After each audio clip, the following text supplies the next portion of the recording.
Okay, I want to share something about contentment that I've been learning. So,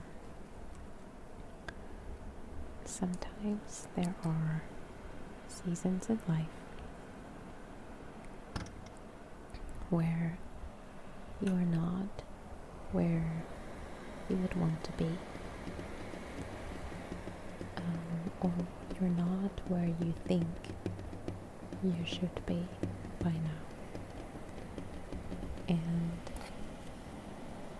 we might live in discontentment at times, which is super unhelpful. And that is something that I've been struggling with a little bit. And I just had that thought today, and I had this before as well, but I forgot that, first of all, worrying about where I'm not yet is not going to change anything. It hasn't changed anything, but on the contrary, it has kept me stuck.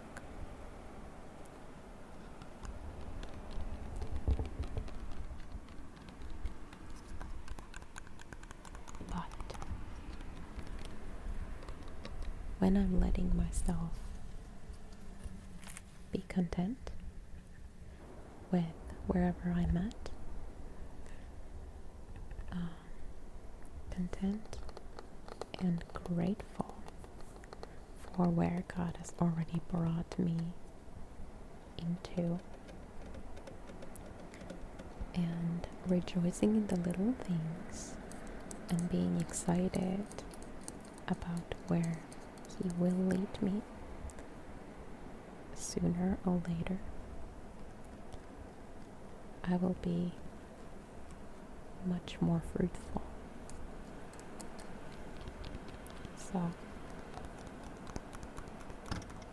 I want to embrace where I'm at fully, leaving behind those thoughts that are actually quite prideful, those thoughts that suggest that this is not enough, or that the small things that I do don't matter or make any difference.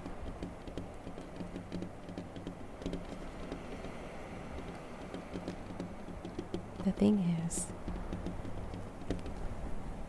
I only have as much as I receive from God.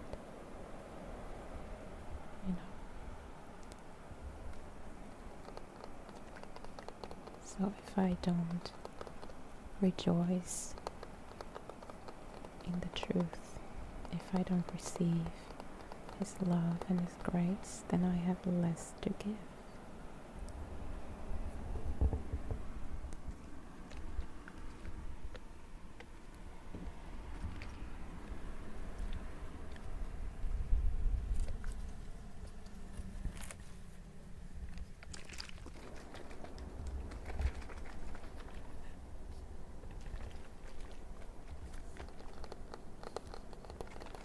So basically, the more I receive right now in this situation, the more I rejoice right here before anything changes. The more I have to give, and the more I am becoming those things. The more I receive love here, the more I become love. And the quicker I will also grow.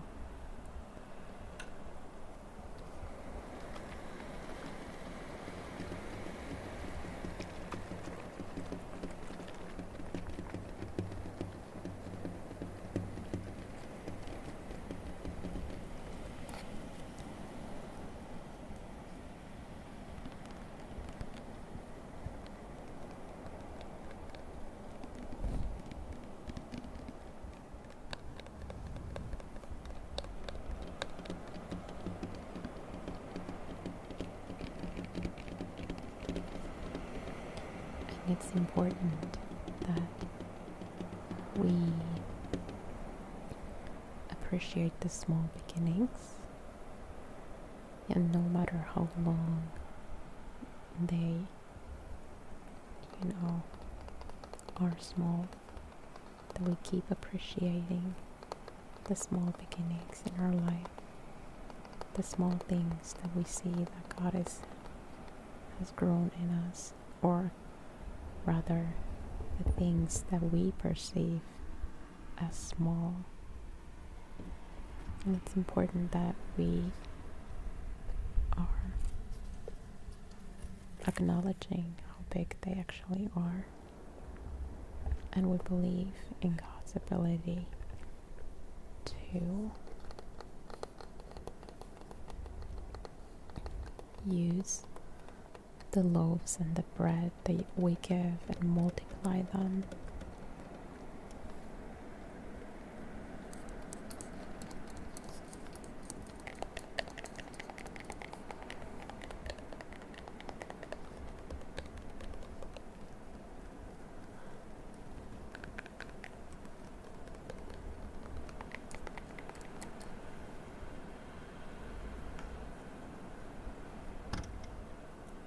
So I want to learn to make most of every situation. I guess what I'm trying to say is give what you have right now and be excited how God will multiply that. Be excited for what He's doing in your life and doing through you already now. And do what you do with joy and unto the Lord in faith, and let Him take care of the rest. Don't carry a heavy burden about needing to be somewhere or to do something specific, but just do what you do with joy and freedom and peace, and then give yourself available to the Lord for change and for bigger things, and see how He will start building those things in you as you let go of the striving and of the burdens, and embrace His peace, embrace His righteousness that is a gift, and let the Spirit start producing fruit in you. So don't become like, don't resist His perfect plan.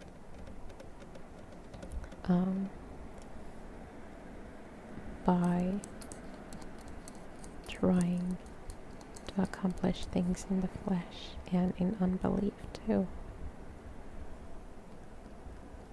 But rejoice in the small beginnings.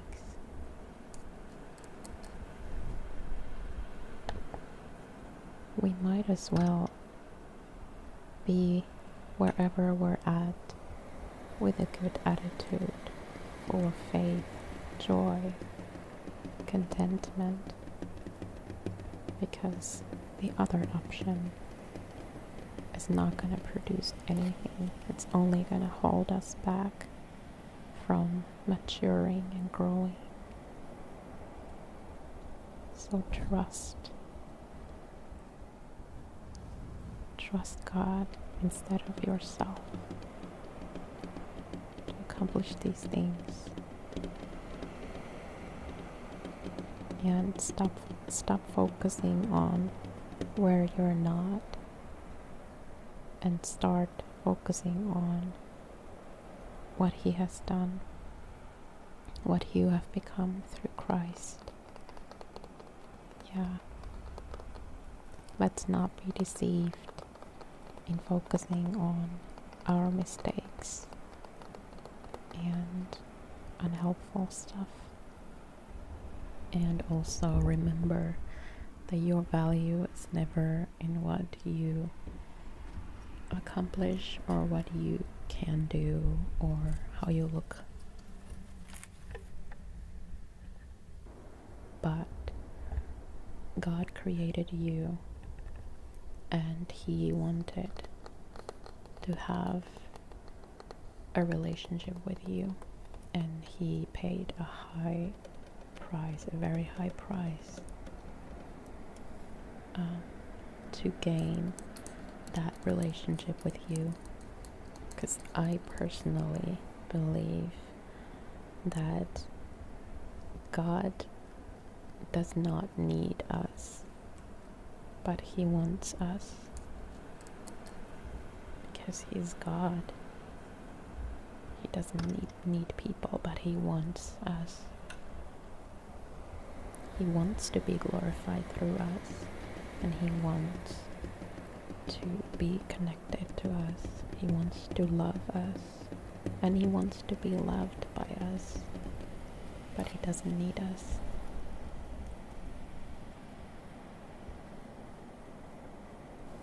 Psalm 3,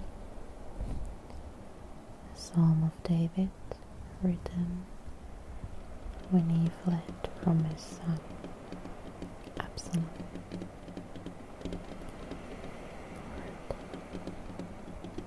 Numerous are my enemies.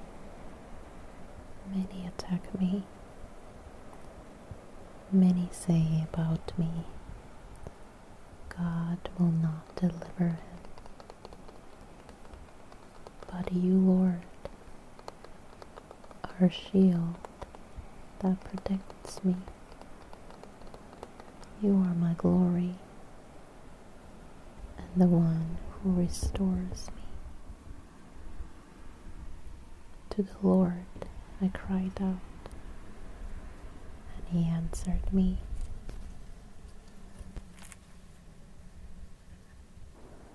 From His holy hill I rested and slept. I awoke, for the Lord protects me.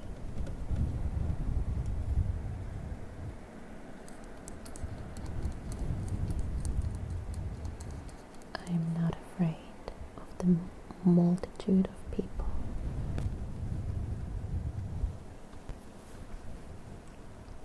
who attack me from all directions.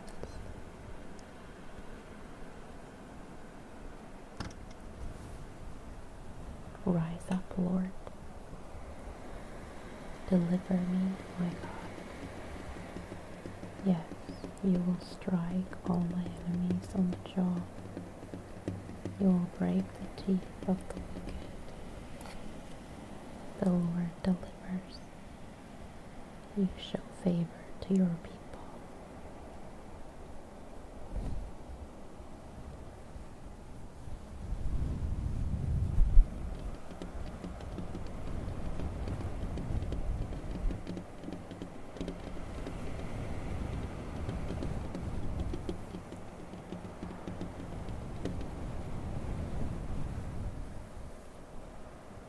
Psalm 4.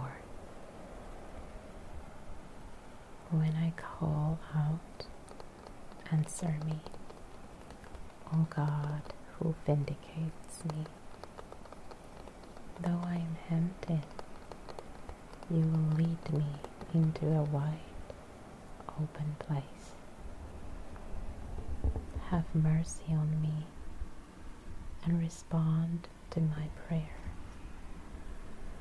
You men, how long will you try to turn my honor into shame? How long will you love what is worthless and search for what is deceptive? Realize that the Lord shows the godly special favor. The Lord responds when I cry out to Him. Tremble with fear and do not sin. Meditate as you lie in bed and repent of your ways. Offer the prescribed sacrifices and trust in the Lord. Many say, who can show us anything good? Smile upon us, Lord, Make me happier than those who have abundant grain and wine.